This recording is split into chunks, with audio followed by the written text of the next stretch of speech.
Today is Saturday, the 5th of February 2022, and we are all gathered here for the 19th session on mindfulness for beginners in English. I would like to welcome, with permission to speak Bhante's name, uh, representing Nissarana Vanaya Forest Monastery. We have Venerable Bhante Homagama Dhamma Kusala Thero participating in today's program. I would like to welcome Bhante on behalf of all the organizers and attendees for today's session. And also, I would like to welcome all the participants participating through Zoom and Mixlr technologies onto this session today. And today also happens to be the 70th birthday of our most venerable Bhante Udayiregama Dhammajiva Mahathero. So at the commencement of the program, I would like to wish the most venerable Bhante a happy 20th birthday, and also would like to wish him long life and good health, and that he will be able to sustain and grow his contribution to the welfare of the Buddhist teachings in all over the world. So with that, I would like to kindly invite Venerable Bhante Homagama Dhamma Kusala Thero to commence today's proceedings with mindfulness practice in session, which is our normal agenda item as a startup for the session. I would pass the microphone to you, Bhante. Much merits to Bhante. Dear friends, today, another Saturday, we are connecting here for our usual program. So I welcome you all, and let's start the session with a walking practice today. So we may take about 15 to 20 minutes doing a mindful walking session. For this, you have to find some space where maybe you can walk for 10-15 feet. That space, you make sure that there are no disturbances and you can start walking. First, walk few rounds just to be comfortable with the place and with the walking. Once you do that, you can pay attention, you can notice that you are walking. Initially, you may not feel anything. Initially, you may feel the sounds from the surrounding, thoughts popping into your head, maybe sights grab your attention, but that's fine. Again and again, you pay attention and try to walk in a mindful manner. When you do that, little by little, you will realize that your body is walking. There are certain sensations from your body that shows us that we are walking. Maybe you will notice that feet is touching the ground first. Maybe toes are touching last. You may notice. Then the weight shifting from one leg to the other. Then you may feel the texture of the ground. Maybe it is a carpet. Maybe it is a wooden floor. You may feel the texture of the ground. So again and again, we try to notice, we try to be aware, we try to be present that we are walking, and we walk. We walk back and forth and try to notice what we feel. Again and again, your attention will go to sounds. Again and again, thoughts will pop into your head. Again and again, sights from the surrounding will grab your attention. But that is fine. When you are thinking, you can be aware. You can be mindful that I am thinking. My mind is thinking. My mind is planning. With that awareness, you can again bring your attention to the walking body. When you hear sounds from your surrounding, you can notice, now I'm hearing sounds. Can I be mindful that I am hearing these things? When the sights grab your attention, just notice, be aware. Now I'm storytelling based on a sight I saw.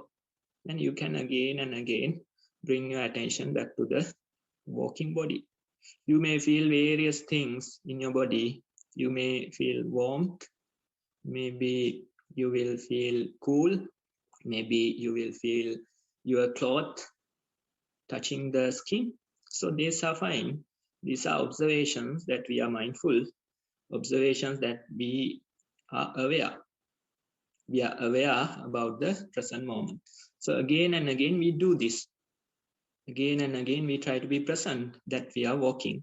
So that's the practice for today. So I invite all of you to join us with a walking session. And as a group, we will try to practice this for maybe about 20-15 minutes.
Okay, everybody, let's return to our seats and take a moment to notice how you feel.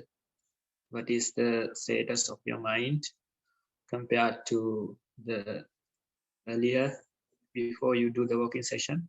And now just notice the difference, and you may take a minute to settle down. Okay, now Mante, you can go ahead with the questions. Much thanks to Bante for this in-session mindful practice quickly at the very beginning. And I definitely feel calmer and more collected after the quick session. So the next step in our program would be to go through the instructions for beginners briefly, so that anyone who's joining for the first time today can have a quick brief on how to start on their practice. And also it will be a good refresher for all participating in the program. So from Nissarana, we have two very good videos prepared that will help you in getting some basic information and facts on how to commence mindful walking for the first time. You can go through the video, and then there is another similar video on mindful sitting. You can go through that and get to know what you have to try to observe and what to do during mindful sitting. And once you are comfortable with the information contained in both videos, you can estimate and allocate a few minutes a day for each session. You can start with about 5 minutes or 10 minutes, as your time permits, and then you can try to increase it to about 1 hour, which is our normal recommendation. So you can on some days you might not be able to do the full 1 hour even after some time. Then you can try to manage and do whatever you can allocate as a time period. But it is best to do the mindful walking first. That's a recommendation, and then continue with the mindful sitting. It's better to have equal amount of time for each session. This way you will optimize your practice and the experience you gain from these sessions. So you can do this for about 3-4 days, and then you will have gained sufficient experience to express your experience in writing. So then the third step would be to write your experience on each session briefly on a piece of paper, or type it into the on the computer. You can write about your mindful walking as to what you kept as a primary object, and then you can describe how the session went through, whether there were any disturbances from thoughts or sounds or from your own body movement. And then you can describe all this nicely in your own words and put it in writing. The next one would be mindful sitting. You can describe whether you were observing the primary object, or whether it was the breath moving in and out of your nostrils, or whether it was the abdomen rising and falling with your breathing, or whether it was any bodily vibrations, or whether it is a heartbeat that was a primary object of observation. And you can also describe if the thoughts or sounds or any other uh, uh, background observations happen to disturb you during this. And you can also report or write on how you shifted the focus, or when you shifted the focus back to your bodily sensations. And it will be a good verification to understand how you understood that your focus has returned to your bodily sensations instead of the surrounding sounds or disturbances from thoughts. So these are very good points to note down in the report, which will strengthen your understanding of your own practice through the writing itself.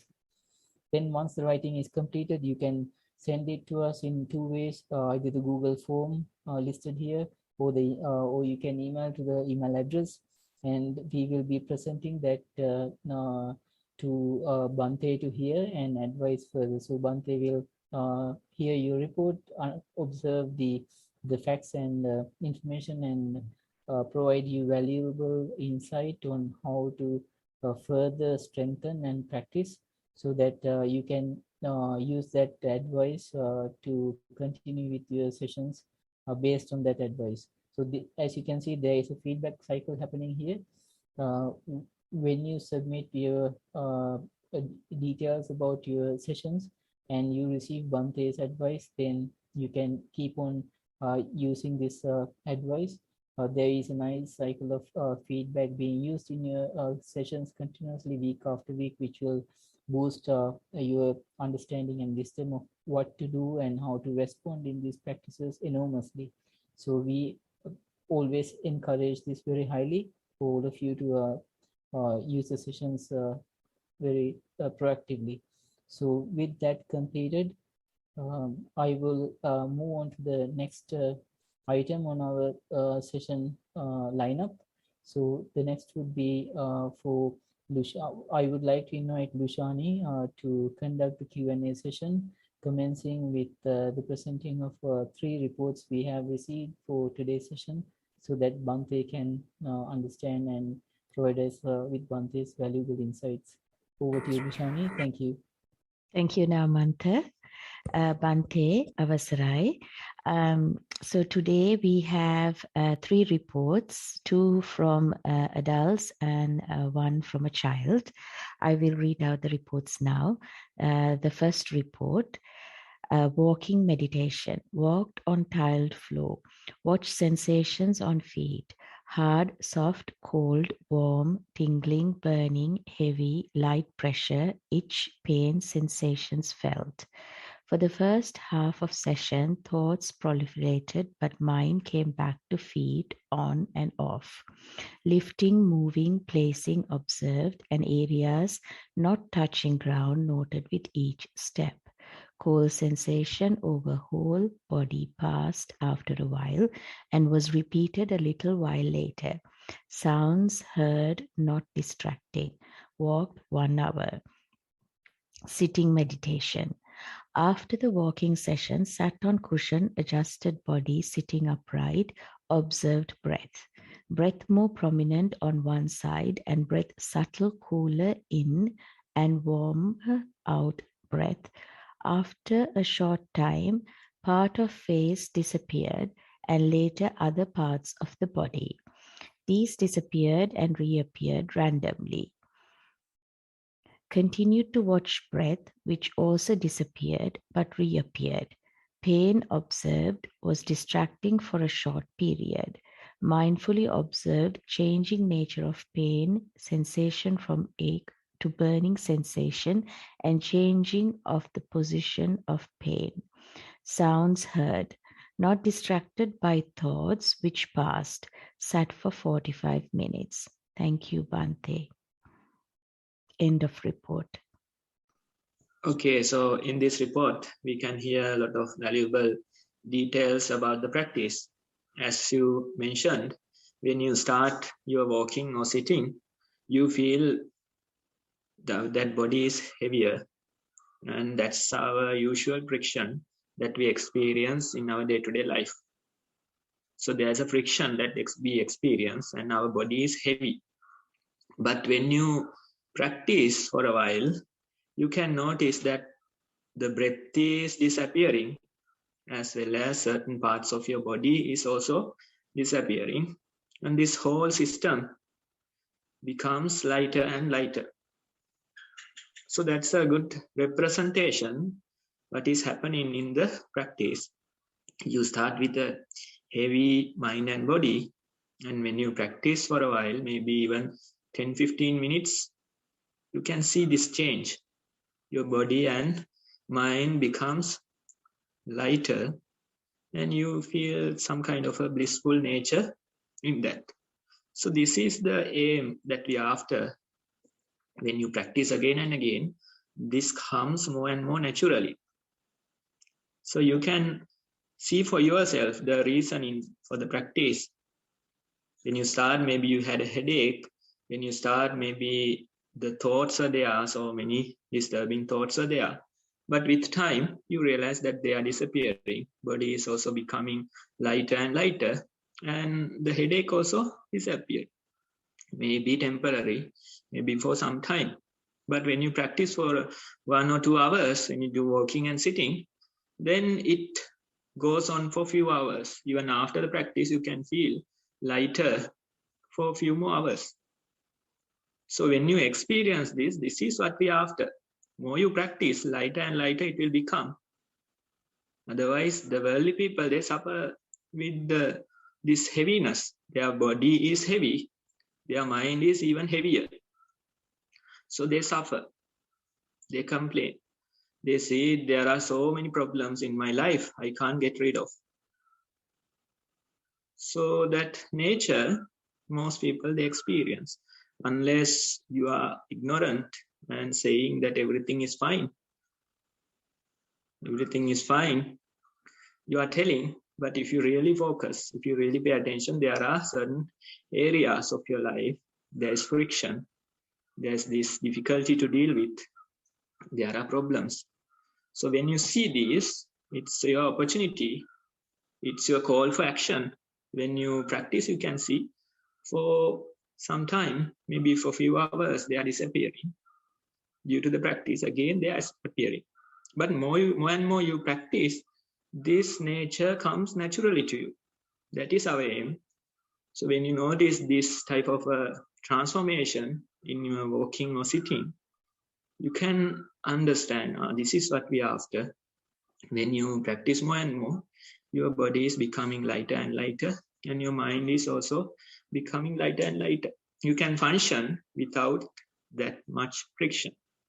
There would be friction, but still it won't be so high. Lubricating effect given by the practice. So that lubricating effect is the one we are after. That is why we train our mind to be mindful. More and more you practice, more naturally this nature will come to you. So you should be encouraged, and you can practice again and again and present your experience to the group. Thank you, Bhante. Next report, walking meditation. Walked on tile floor. Noted change pressure on soles of feet as weight shifted from one foot to the other with each step.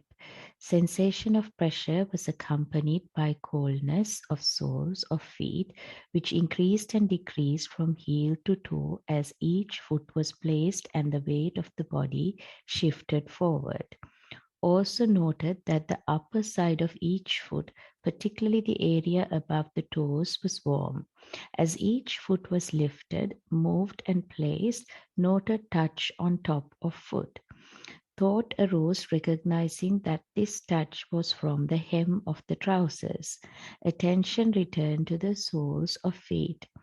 Also noted stickiness on some steps and became aware that it was at a particular section of the walking path. Was aware of wish to avoid this sensation arising in mind, an adjustment of direction or walking to avoid the sticky area. Attention returned to sensations on soles of feet, and walking practice continued until bell rang after 25 minutes. Sitting meditation. Sat on cushion and noted posture of body, spine upright but body relaxed. Noted touch of legs on floor and hands in lap. Moved attention to the touch of air moving through the nostrils on each in-breath and out-breath. Sensation was more prominent during in-breath. Noted that some in-breaths were long and others were short. Short in-breath was followed by a short out-breath, which was less noticeable at the nostrils. Pause between in and out-breath also varied in duration. Thoughts arose and continued for some time before sensation at nostrils became prominent again. Practice continued in this way for around 30 minutes until the bell rang. End of report. Okay, so here I would like to present the importance of repetitive practice. Now, this report, you can see that this person has done walking and sitting. That's important. That's like, and every day you have some time for your mental health. You have that in your schedule. And that's some important part of your daily schedule. Some people, they forget about this part. Instead, they only focus on the outside things. But everything depends on inside. It's not the outside things that matter, but the perception of these things, the way you see these things. So it's important that you continue your practice in a daily manner. Support it with formal meditation, and you can try and be mindful even during your day-to-day activities. Some people, they only practice but they don't present their experience, so that's also another fault. If you want to develop in this practice, you have to present your experience to the group, and when you present, we can go for a discussion. We can use some pointers, and you can again try that in your practice. So this loop has to continue for some time for you to develop this practice, for you to develop the quality of awareness in your mind. Otherwise, some people, they just do for a few days, they forget for 1 month, again they start and they forget for another month. This is how they practice, and they are complaining, I can't see anything, I can't see any change due to the practice. So that complaint is true. because we are not supporting it properly. It's like creating fire out of wooden sticks. You rub it for some time, then you get tired, you keep it aside. Then after few more minutes, you start again rub it for some time. Then you get tired, you keep it aside. Will you get a fire from this way? You can't, because you have to power through that process. Otherwise, it becomes warm. It starts to smoke, but when you keep it aside, it cools down again.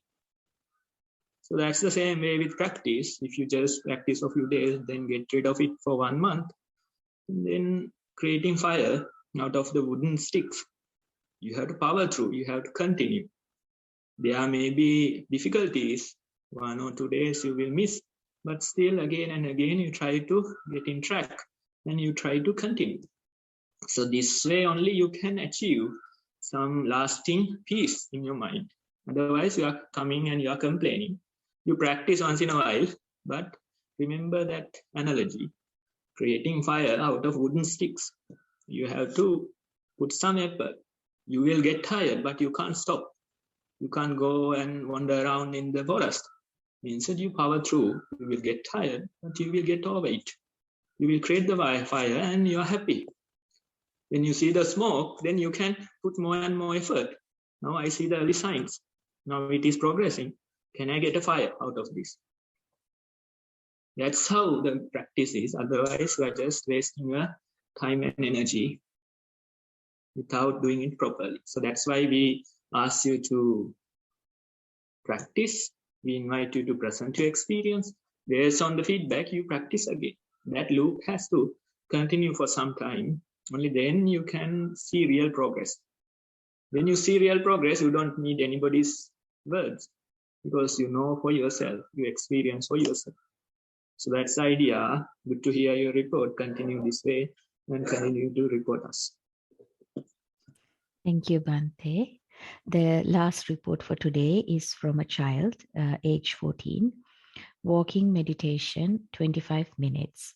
Noted sensations of lifting, moving, and placing feet. Pressure on foot being placed moves from heel to toe. Pressure on foot being lifted likewise moves from heel to toe. Floor was cool but warmed slightly between placing foot and lifting it again. Felt sole of foot stick to floor as it was lifted up. Pressure on the whole of leg as it bore the body's weight. Slight itch in arms was a minor distraction, but was able to return focus to sensations in foot. Mind frequently drifted away to other thoughts, but with some effort, attention was quickly returned to the here and now. Body felt physically relaxed following the meditation. End of the report. Okay, so this person is only 14 years old. So I will tell you something which you can try out. I can invite you to try this because you are younger. You will accept it. You have more flexibility in your mind. You accept change at this age. But when you grow old, then your worldview is fixed. So it is really difficult to give some idea, give some information about the practice to old people, because they will always see their way. They won't accept anybody else's comments, anybody else's ideas. So at a young age, if you start, then you have that flexibility. So you can try this. What I'm suggesting, you can try, and probably next week you can come with the feedback. So here you are expressing that the attention drifted to thoughts, and with some effort, you could return it to the breath, right? So when your attention drift, you notice first, I am now thinking thoughts. My attention is with thoughts. So that's the first step. Without noticing, you can't bring, of course, right? Then when you notice, you can put some effort and you can bring your attention to the primary object. So that is what we have done, right? So now I'm suggesting you some other experiment, little bit risky one. So since you are younger, you may like risk. You may like to take some risk. So we will try and see, can you practice this way? Can you implement this idea in your practice, right? So the first step is similar. You notice that your attention is with thoughts, right? So the wandering mind is there. Now there's option. You can bring your attention back to the breath with some effort. So that's what you have done. What I'm suggesting is that don't put any effort. Be aware that your mind is thinking. Be aware that your mind is wandering, and tell us what is happening, right? Maybe it will go jump one thought to other. It will go in a way. So you don't put effort. Instead, you calmly observe what is going on, right? This monkey mind is jumping here and there. What is happening? If I put effort, I can, of course, bring attention back to the breath, right? But if I don't, I can see this is jumping here and there. Can I follow that process? Can I notice what is happening? Maybe it will go to thoughts. Then it will start storytelling. So you have to see where it is progressing and tell us what's your experience. So this is not a single time, no. You can do it again and again. When the wandering mind is there, you can see the thoughts are appearing, disappearing, jumping here and there, it goes. But after some time, you may notice that it is naturally coming to your breath. If you notice that, then you don't have to put any effort. That is how you increase letting go in your practice. So when you start, you are not a beginner. When you start, you have certain things that you do. But little by little, you let go of them. You let go of the labeling. You let go of maybe putting too much effort. But still, you are putting some effort here. My suggestion is that don't put effort. Try and notice what is happening. For this, you have to be strong in your mindfulness. You should be a risk lover. When you have that quality, of course, if you need, you can bring. But I am not bringing. I am watching what is happening. Thoughts appearing. And it naturally comes to the breath. Although it comes, it goes again. Again, you can experiment. Without me interfering, will it come naturally to the breath? So this is the next step in the practice. After some time, you may start wondering, you may feel doubt. Then, of course, you know where to bring your attention. You can bring it to the breath. Again, this process will happen. Again, you are facing with strength. Okay, I'm a rest lover. Shall I try and see what is happening without putting my effort, without interfering? So if you find that rhythm, that natural rhythm in your practice, then your practice will go to a totally different level and you can experience that for yourself. So that's the invitation. Try and see. You may come with a complaint next time. That's fine. We accept that as well. We will experiment and see. Since you are a younger person, I can invite you to do this. If I told this to somebody older, they might come chasing after me, right? So we will try and see. Thank you, Bhante. So that's the end of the reports for today. So now we have an opportunity to ask Bhante any questions that you have. You can raise your Zoom hand and then ask the question. I can see, Arosha, you have your Zoom hand up. So over to you, Arosha. Thank you, Lashani. Thank you, Bhante, for the advice so far. My question relates to my experience of when I'm practicing formally and in day-to-day life, of course, when I'm trying to be mindful, the awareness of the sensation, I note quickly, very quickly, jumps to recognition, kind of identification, and then thoughts arise. So as an example, hearing a sound very quickly becomes recognition of bird song and sometimes even recognition of it's a pigeon. You know, that process. I notice that process and I notice how that then creates streams of other thoughts arise, the thought process goes. So my question, Bhante, is as my mindfulness becomes stronger, would that recognition diminish? Would that happen less frequently because I'm staying with the bare sensations? Or it's a natural thing, I guess. I'm just trying to understand, should I just let that happen and keep observing and let it come back, let the attention come back? Or should I notice some change in that process over time? Thank you, Bhante. Okay, Arosha, it's a valid question. Now, when we ask people to report their experience, that too become a problem, because then mind is starting wondering how to report. I'm going to write this way, I'm going to write that way, I will ask this question, I will ask that question. The mind is storytelling. So based on the practice, they start storytelling, right? So these things are natural for your practice. This is how the mind is operating. Without this quality of your mind, you can't survive. So one day I asked a child, is it disturbing to hear sounds during the practice? So this person, this child, this little girl, she quickly replied saying, no, it's natural. No, you have ears, so you hear. That's why you can hear when your mother calls, right? So same way, if you have a mind, the thoughts will pop into your head. It is the behavior of the mind.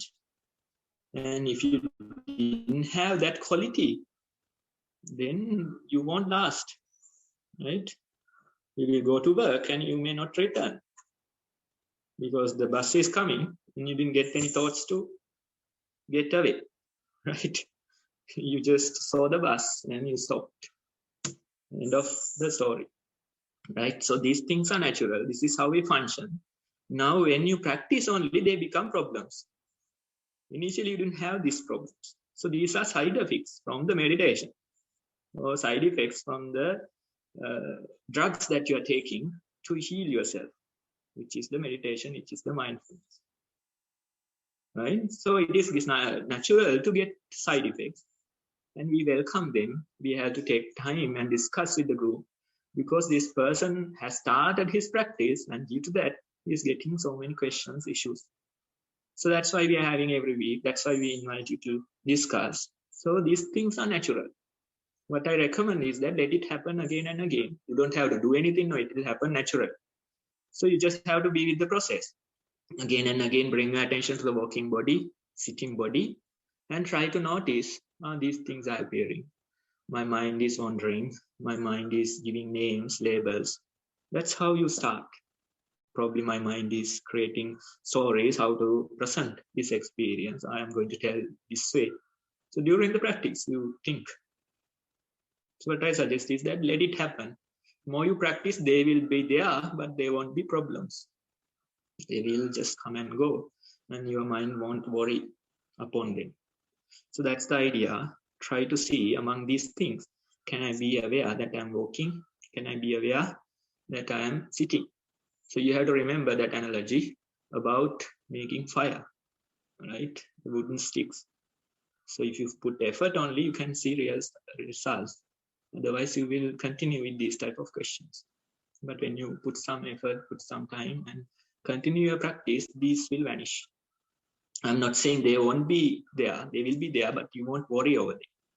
So that's the idea, right? Okay, so try and see. Thank you, Bhante. Thank you, Bhante, and thank you, Arosha, for that valuable question. Anyone else? If you have any questions, you can raise your hand.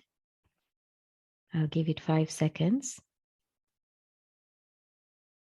So it appears there aren't any other questions for today. So thank you, Bhante, for your valuable advice and guidance that you have given us today. With that, I will hand over back to Namante. Thank you. Thank you very much, Lushani, for conducting the Q&A. Great work.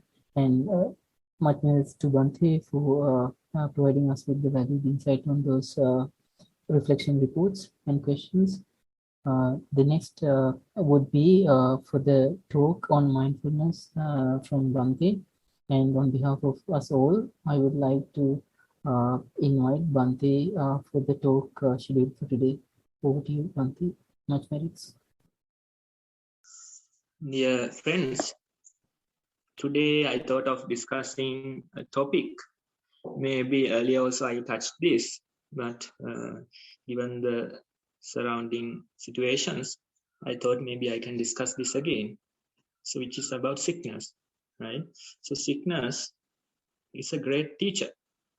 If you are practicing, if you have that outlook, then the sickness that comes uninvited will become a great teacher to observe your mind, great teachers to observe your body,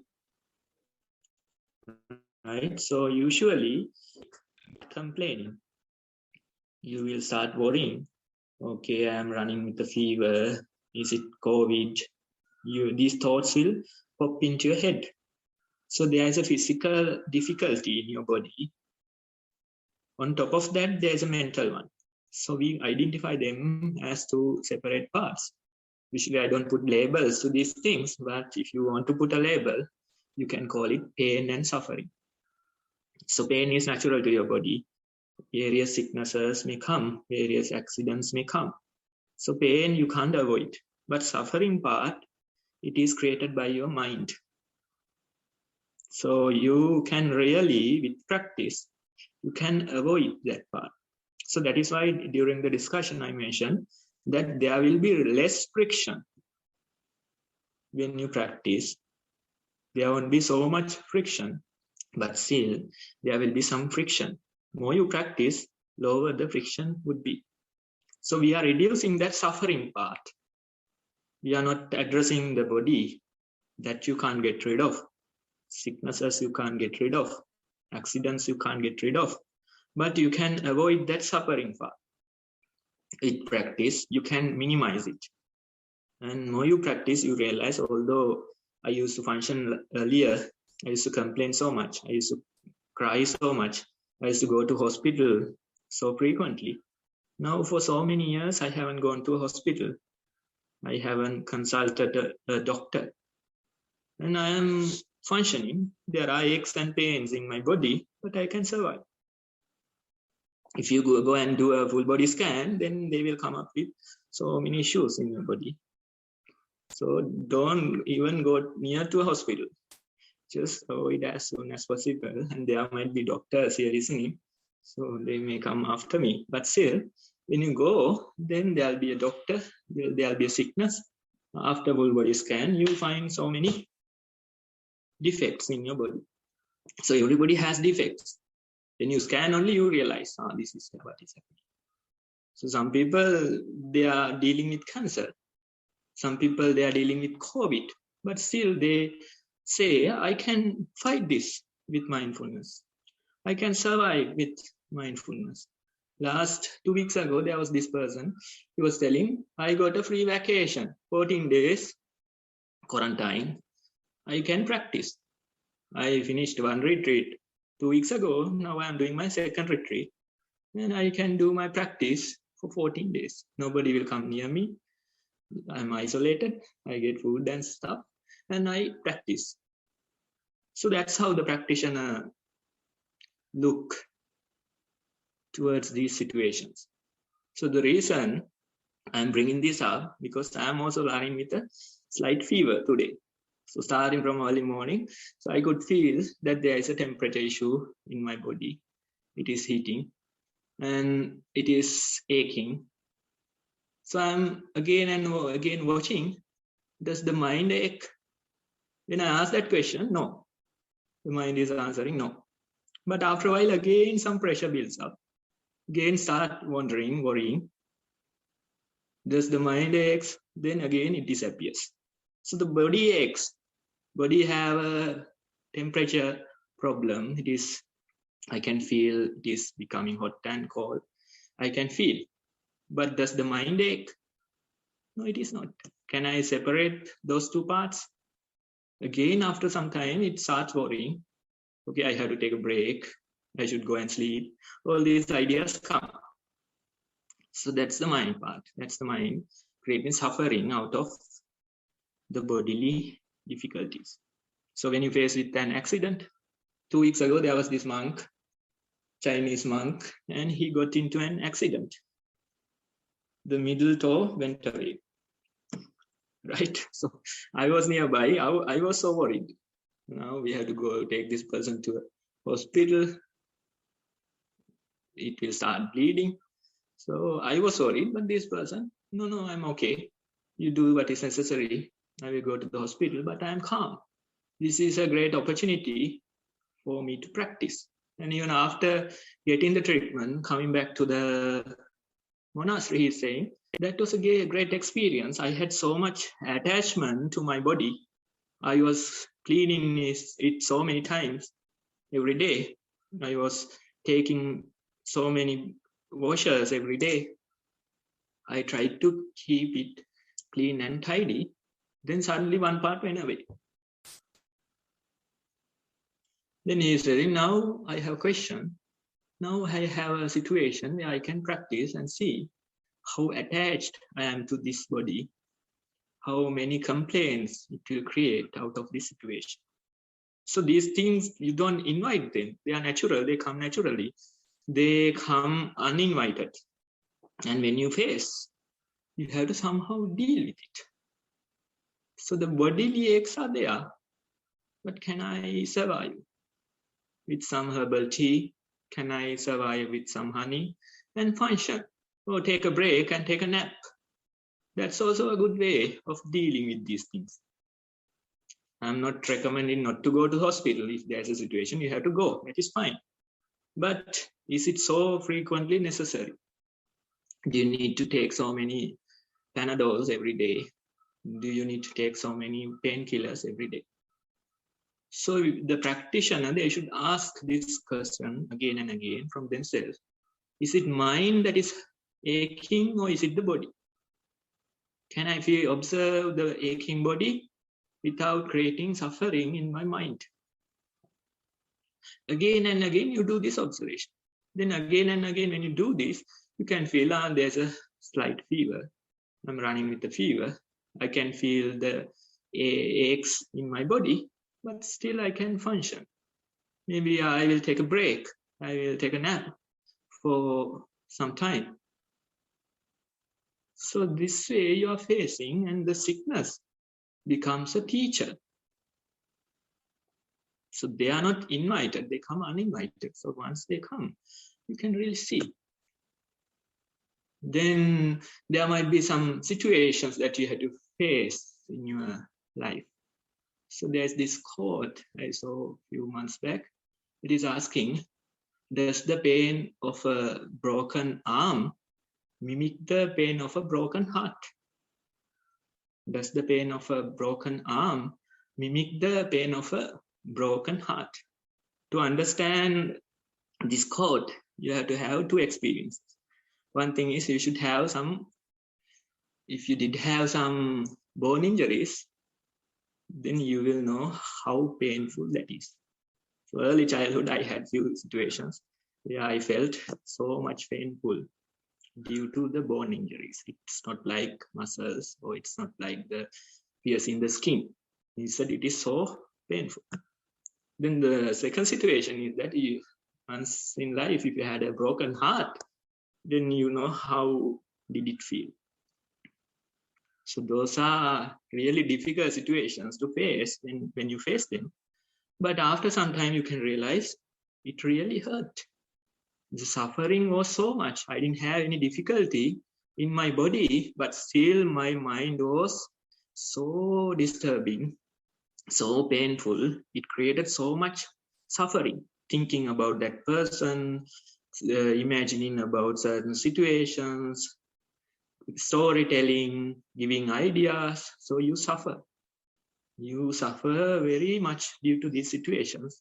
And if you had a broken heart in your life, if you felt that, then you know what I'm talking about. So it is asking, does the pain of a broken arm mimic the pain of a broken heart? So you have to give the answer to this question. You have to decide which one is more hurtful, which one is more difficult. Maybe some people will vote for the second thing. Broken heart aches more. It is so painful. Some people will go for the first one. So that's a good question to identify the difference between the pain and the suffering. And maybe the broken arm might go away when you take painkillers, when you put a bandage, and the pain might go away, but the broken heart will continue for a few weeks, even for a few months. And maybe you will have some addictions due to this. You will start self-medicating with alcohol or some other addiction. So it really hurts. This is totally mind, not the body. So when you face these situations, they are invitations for practice. The practitioner, their outlook is different. Instead of worrying, they tell themselves, oh, this is an opportunity for me to practice. This is another retreat.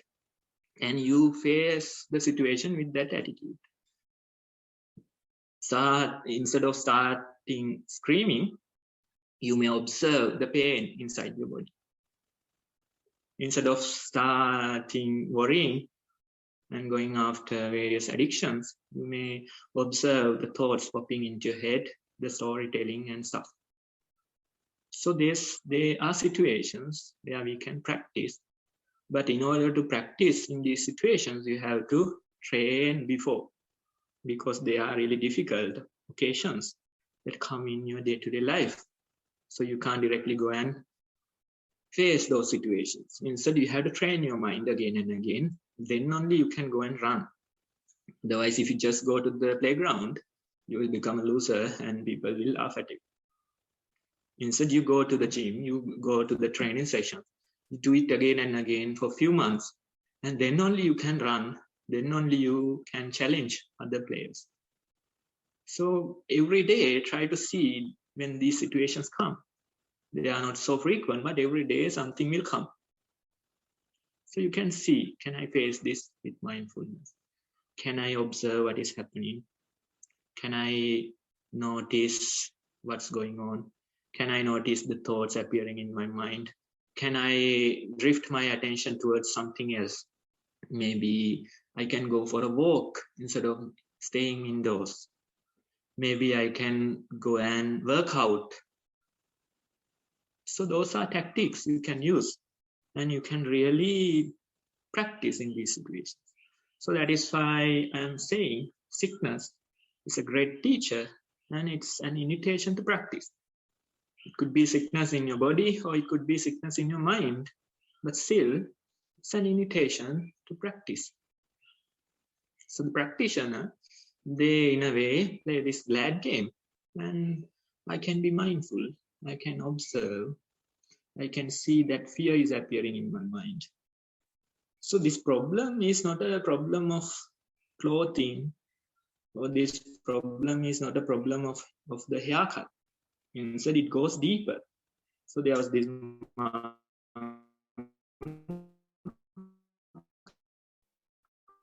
who had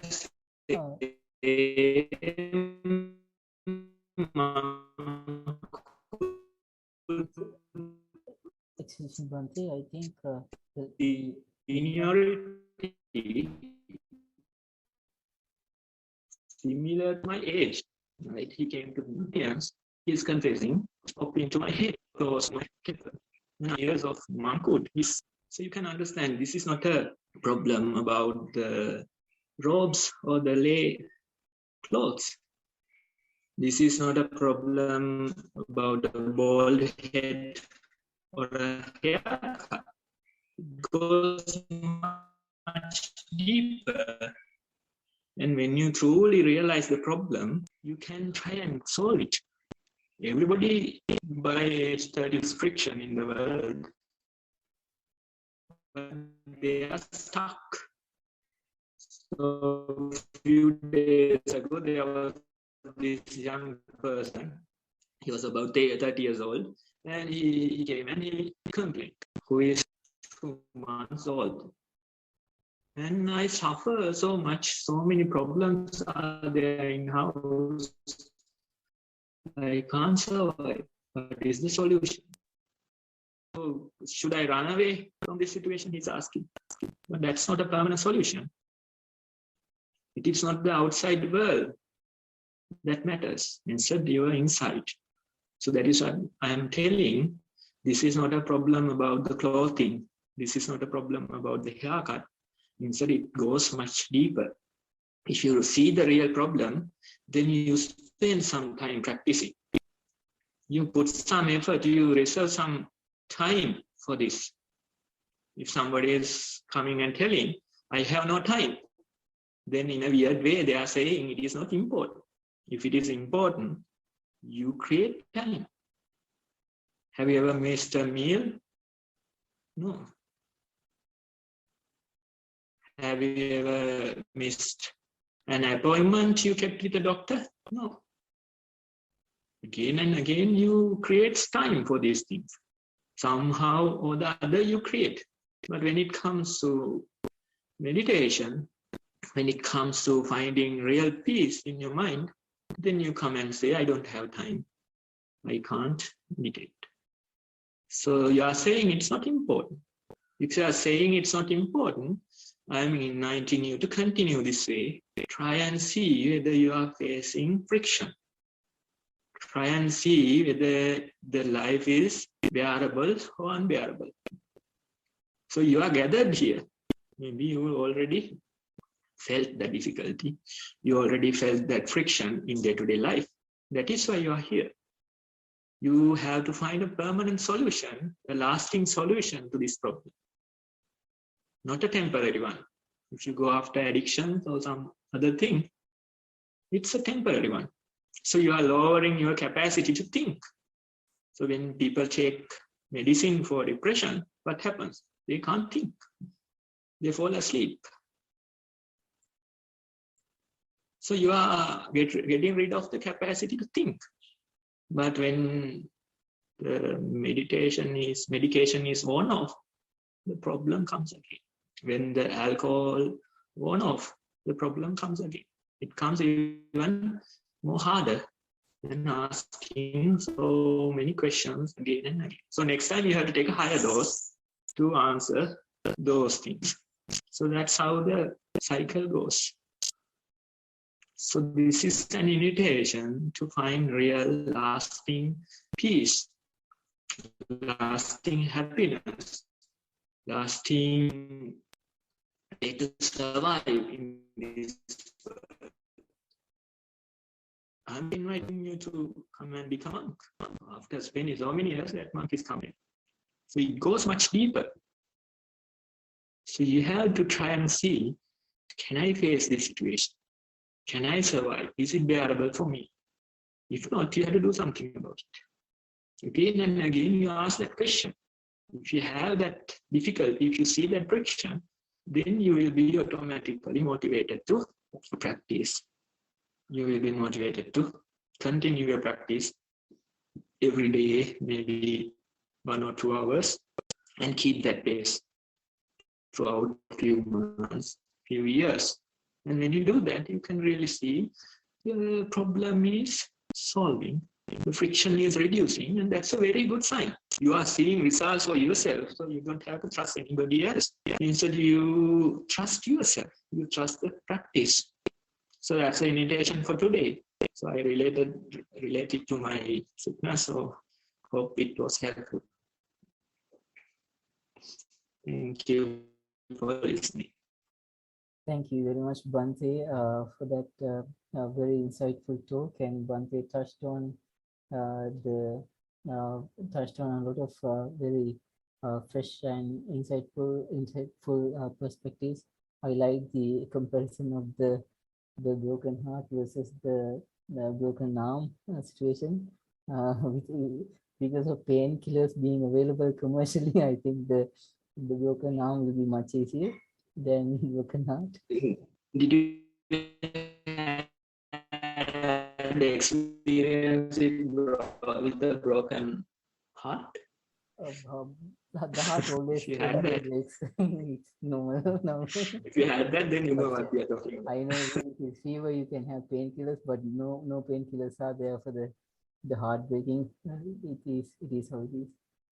So it is very insightful. That's a very deep example, but very insightful. Although it seems simple, it's comparing physical pain against mental pain, and I think mindfulness is a very critical cure against especially depression related situations based on what we hear these days. So I am very grateful to Bante for enlightening us all on such a fine example and on such a for providing us with such a fine talk on mindfulness. Always Bante is bringing up fresh perspectives so that all the listeners can grasp and understand with a fresh perspective. So thank you and much merits to Bante for this, and we hope by the merits of participating with such effort in today's session with the fever that Bante mentioned, that Bante will quickly get over the fever and become very well very soon. We all wish that, Bante. Thank you so much. Now, if there is a slight chance for anyone with a question on the talk itself to raise a question, you can raise a Zoom hand and we can allow a quick question if you have any.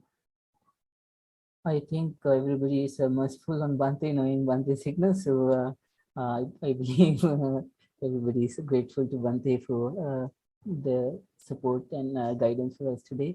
I think we can proceed with the program.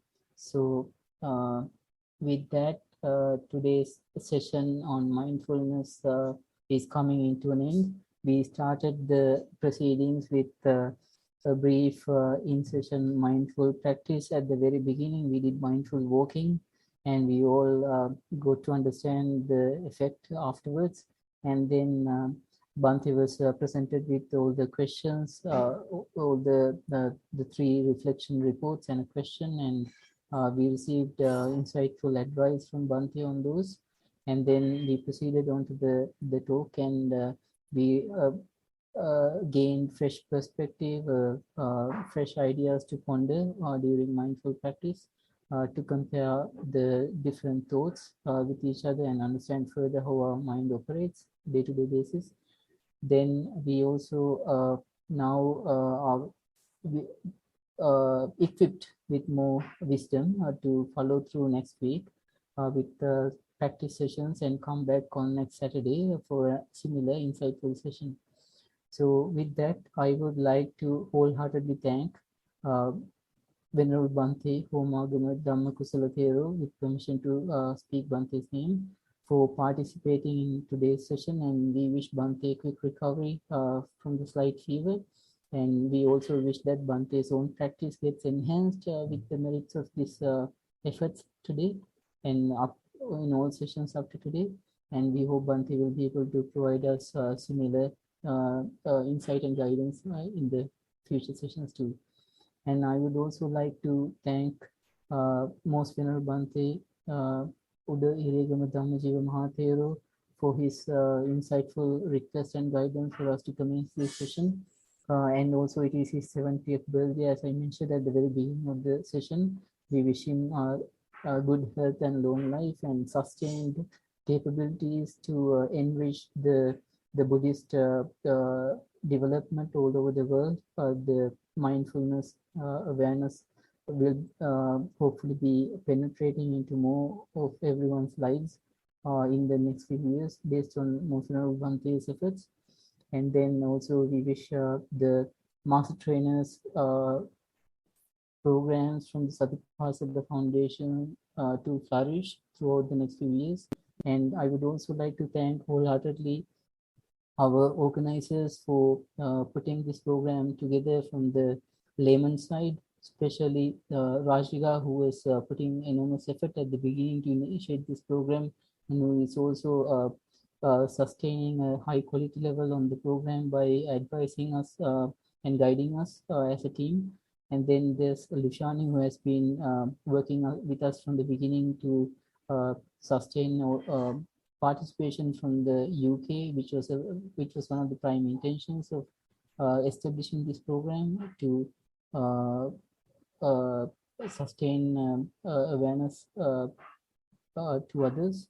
And then also all the co-hosts who have joined today, Anupama, Bandula, and Nadeep, and Sonali, Udara, and all those are worthy of mention in this program with great gratitude and thanks.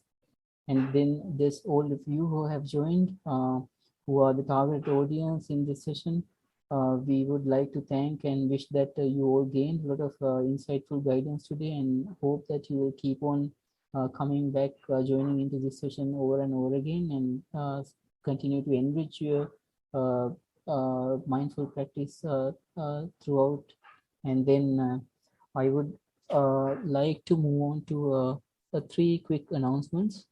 I will share the screen for those announcements.